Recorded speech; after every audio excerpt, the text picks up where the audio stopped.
Decision of 1355. I want to share my story before actually talking how harmful is this legislation.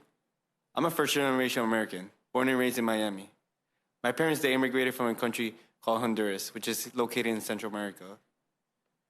Not that long ago, 10 years ago, on July 8th, 2012, which is the same day that I was turning 10, my dad was arrested by ICE agents under the 287G program that was implemented in Miami-Dade County at that time.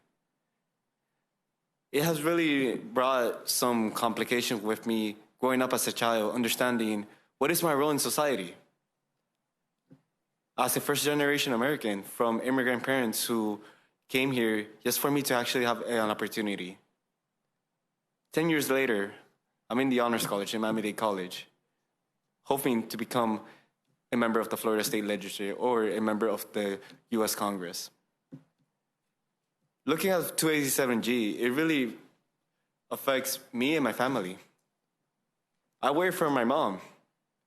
What if my mom accidentally is driving a car, which she has to because in a city like Miami, to move around certain places, you need a car. And unfortunately, we cannot have undocumented immigrants having driver's license because it's just not allowed in the state of Florida, but it's a risk that she's willing to take. If she gets arrested one day, what would it mean? Would I be able to stay with my mom? What would it mean for my college education? It will be complicated. And my grandparents, they are both TPS recipients, and eventually they're at their age that they're no longer going to be able to work because physically it's going to affect their health. My grandpa, he has high blood pressure, and my grandma suffers from type 2 diabetes.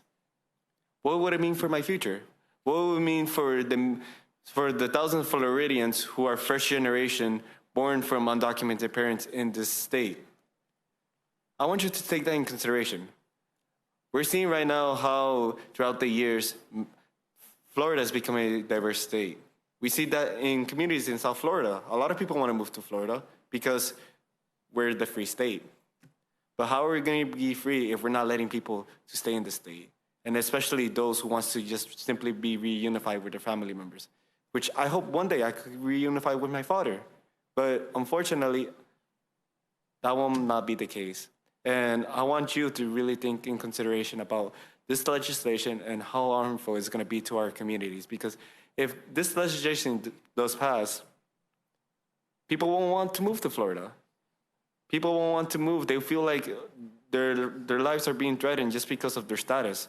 Some of them don't have the choice, especially those who came here when they were little. So I want you to take that in consideration and vote no on HB 1355.